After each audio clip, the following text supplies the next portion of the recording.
Okay, so before I go ahead and get started, I wanted to go ahead and apologize to all my viewers out there who was looking forward to watching my top 10 loved it list of 2018. Unfortunately, I was sick, and then I felt better. But then the next day, I felt sick again. And as obviously as you can all tell, I lost my voice. It's been gone for several days, which is one of the reasons as to why I wasn't capable and having to do my videos. But now that I have some of my voice back, it gives me a good chance to go ahead and get back to work here and finish up my top 10 list of 2018. So since I talked about my top 10 hated it list, which is the worst films that I could have witnessed throughout the whole entire year, and then my top 10 honorable mentions, which are the okay films that I was alright with. And now I'm going to be talking about my top 10 loved it lists of 2018, which are the movies that really to the very fullest got me entertained throughout fully through and through from beginning to end. So I'm Awesome Joe, and thank you guys so much for taking in the time of your day to having to watch one of my videos. You guys are such a huge inspiration to me for having to do one of my great and personal hobbies, because I love to talk about movies, but more importantly, I love to talk about them with you. So let's go ahead and get started here, y'all, with number 10.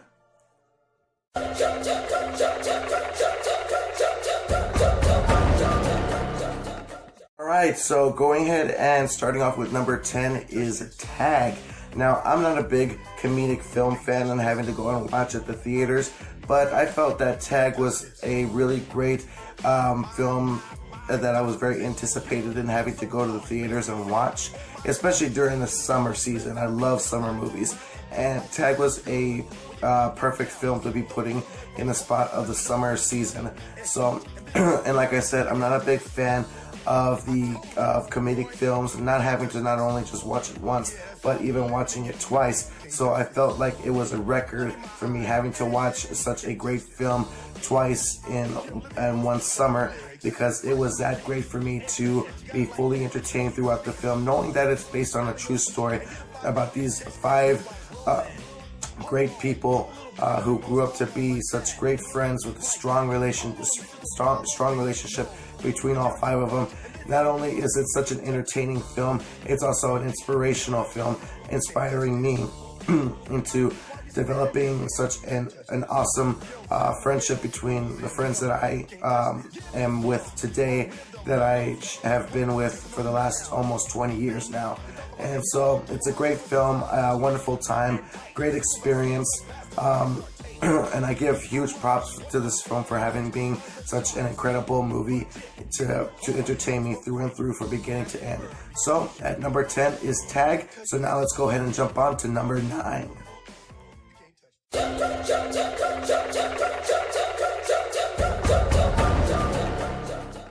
At number 9 is going to be Bad Times at the El Royale. Now, this was a last-minute film that I went ahead and watched because, like I said, it took me a little bit of time into having to develop these videos, because I was watching so many of the movies that I had missed out throughout the 2018 year, because I wanted to give every single film its chance in order to having to gain that spot within my top 10 list.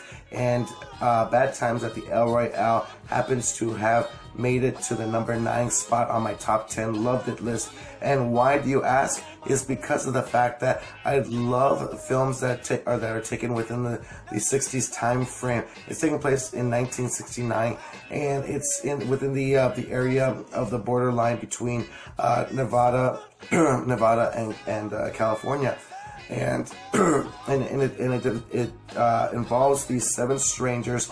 Then you get Jeff Bridges or Chris Hemsworth or John Hamm, Dakota Johnson, so on and so forth. All these individual strangers who are coming together within this location, and throughout the film, describing each and every single one of their different and unique storylines that bring them all into this one position. So it's kind of like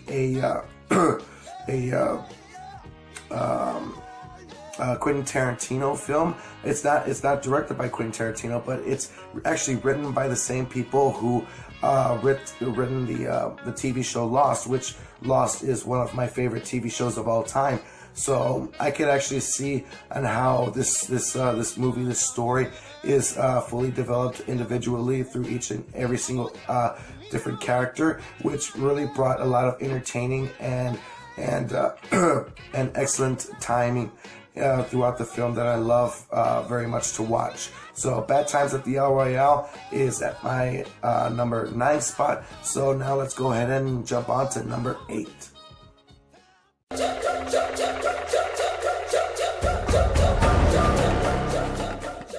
So at number 8 is going to be Halloween, and Halloween was actually another great film that I was very anticipated to watch, because the story of Michael Myers and the history of all the Halloween films have been nothing more but a huge horror classic, entertaining franchise that I have loved throughout my whole entire life. And having to know that this is a movie that is going to erase every single sequel that we've ever seen throughout this franchise, and also erasing the fact that these two main characters, Jamie Lee Curtis as Laurie Strode and Michael Myers, are no longer siblings. It gives this whole franchise a huge dramatic turn, and making the film a lot more interesting and entertaining. I really did admire the performances throughout this film. Yes, there might have been several minor details throughout the film that were not very suitable for this franchise, but I felt that the film was still very entertaining enough to be at my loved spot at number 8. And I really did admire this movie so much, because as soon as I was finished watching this film, I was, even after the movie was over with, just still scared out of my mind. This movie really got me jumping out of my seat. This is the main definition of what a horror movie should be, and having to love it so very, very much. That's why I gave it a number 8 spot, perfect spot. And I'm very much looking forward to future sequels, if possible sequels in the future. So that's my number 8 for Halloween. And now let's go ahead and jump on to number 7.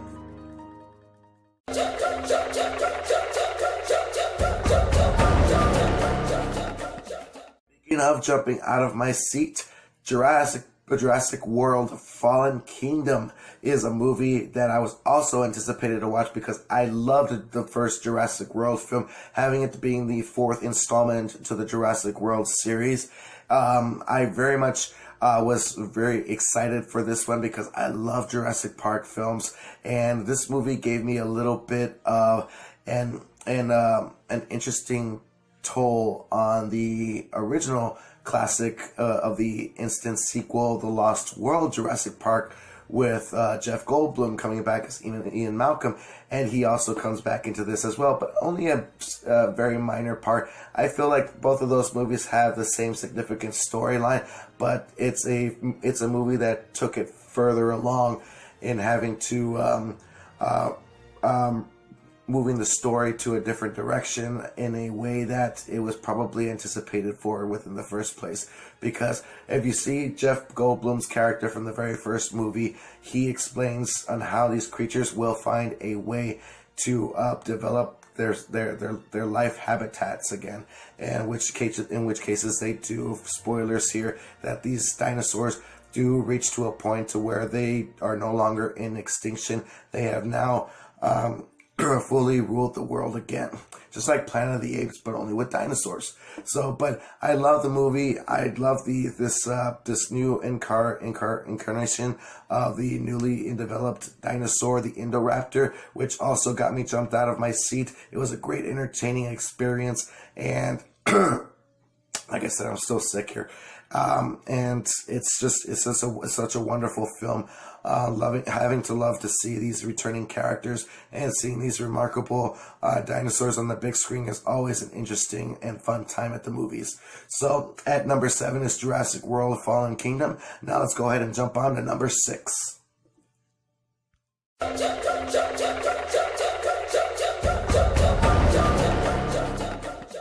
One that I knew that was definitely going to make it on this list, Ready Player One, which is directed by Steven Spielberg, and quite frankly, I haven't been very fond of the recent films that Steven Spielberg has been putting a lot of work and production on.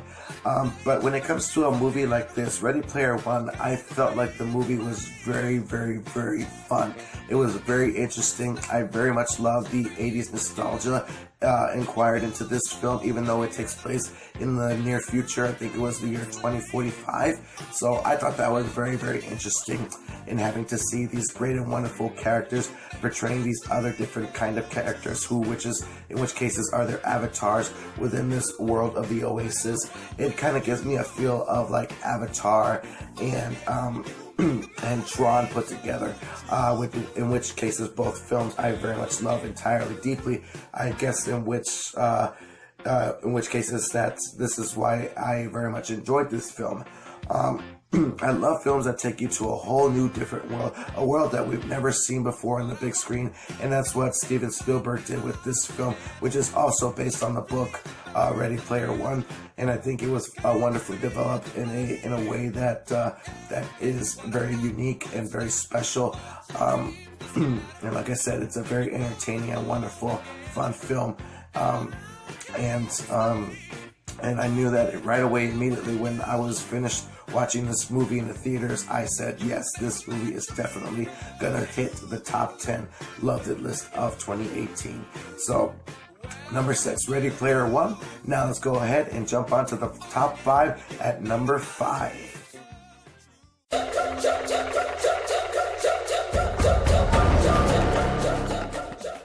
I'm not so sure if I wanted to put this on number 5 because I think I might have liked it a little bit more than I thought.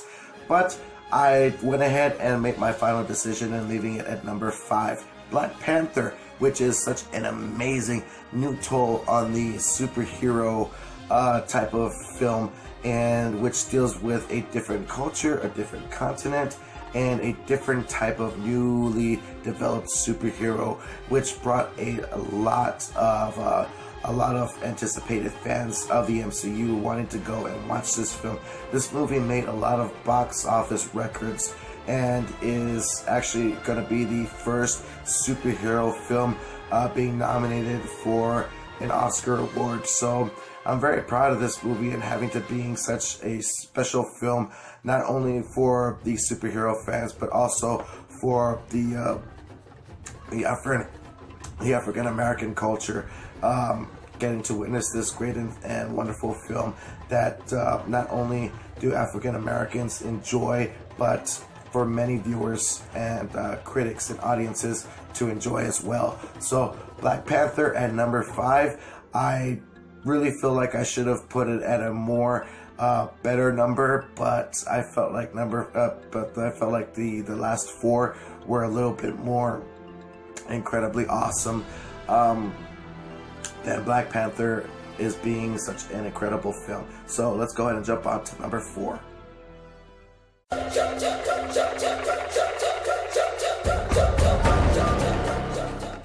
So, a movie that has a very, very low budget to make such an incredibly wonderful film, A Quiet Place, directed by John Krasinski, who happens to be the star of the film as well, along with his real lifetime wife, Emily Blunt, playing the wife in the film, who does also a magnificent, wonderful job throughout the film, including the children as well. Such an amazing experience. I love how this movie does not deal with that much dialogue, but yet explains so much and keeps you at the edge of your seat throughout the whole entire film. I very much love this movie, and just like Ready Player One, I knew immediately as soon as the film was already over with, I knew exactly that this film was going to make it to the top 10 spot by the ending of the year, in which cases it did. At number 4, A Quiet Place. Now I'm getting more excited here, even though I am very sick here and about to lose my voice. I'm going to make this very brief as I can possible, but the last 3 I am so excited to talk to you guys about. Let's go ahead and jump on to it.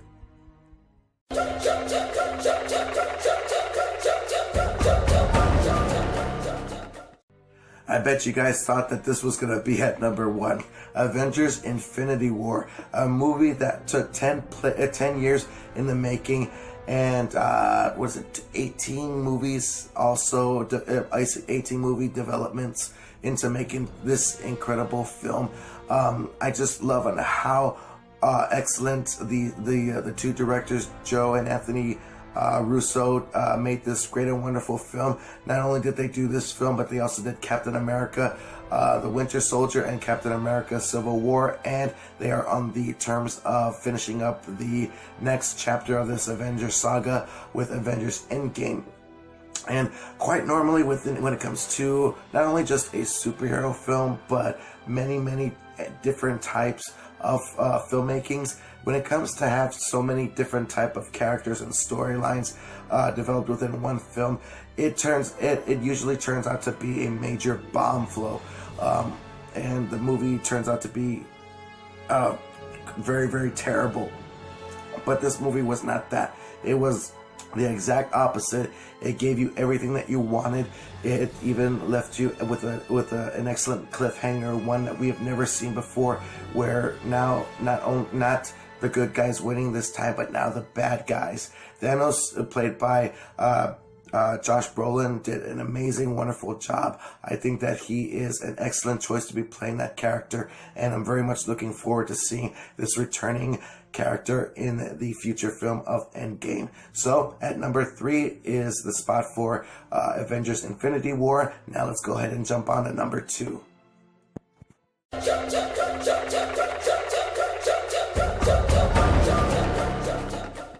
Oh man, I'm about to lose my voice here. Let's finish this up. All right. So number 2 is Creed 2. And this is actually also Bad Times at the El Royale is another movie that I was at last minute trying to watch. That way I can fit this film within one of my lists, and which cases Creed 2 made it to the list of being at number 2. And if you guys have watched my review for Creed 2, I've said it before and I'll say it again. If a movie makes me cry, if it really touches me in the heart, it's definitely reaching to the very top of the list, in which cases it did at number 2, Creed 2. And knowing that this is the final film for Sylvester Stallone portraying the character of Rocky is such an excellent portrayal, and having to passing the torch over to Michael B. Jordan, becoming this newly developed type of character within this generation of film goers. And also having to see Dolph Lundgren coming back was such an amazing experience. Getting to see Sylvester Stallone and Dolph Lundgren, talk amongst each other was even as great as in how they fought against each other in Rocky 4. So number 2 is Creed 2. Now, the movie that we've been waiting for me to announce is the movie that kept me very entertained and was such an amazing film through and through from beginning to end. Number 1.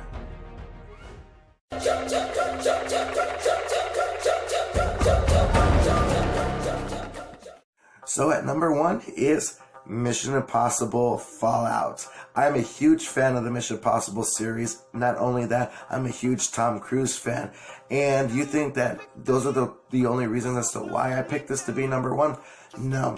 Tom Cruise did a magnificent job with this film. But if you look at last year, at my number 1 hated it lists of 2017, The Mummy remake with Tom Cruise was at my number 1, and I did not really like that film at all. It was a very bad and terrible film.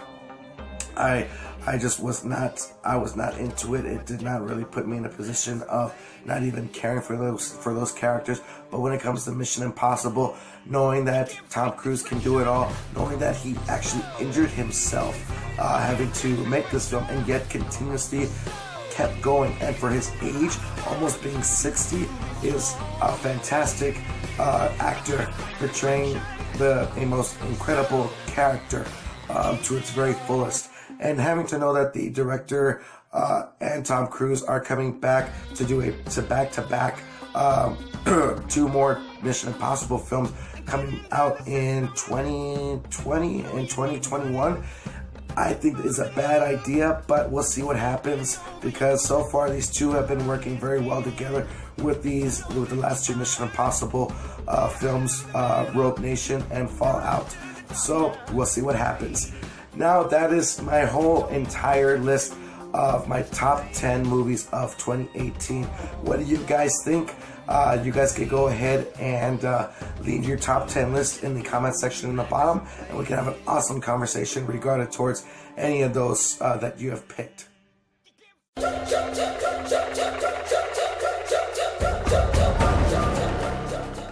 So I'm Awesome Joe. Thank you guys so much for taking in the time of your day to having to watch my videos. You guys are such a huge inspiration to me for having to do my great and personal hobby, because I love to talk about movies, but more importantly, I love to talk about them with you. And don't forget, you can always like and subscribe my videos on both Facebook and on YouTube at Awesome Joe. Don't forget to do that. And as always, you guys, I appreciate it so much. Stay awesome. And now I'm going to go ahead and rest my throat, and hopefully my voice returns back very soon, because I am doing my next review for the M. Night Shyamalan trilogy of Unbreakable, Split, and the newly released into theaters Glass. So I'm very excited about that. So stay tuned for that. And thanks again, you guys, and I'll see y'all in the next video. Bye.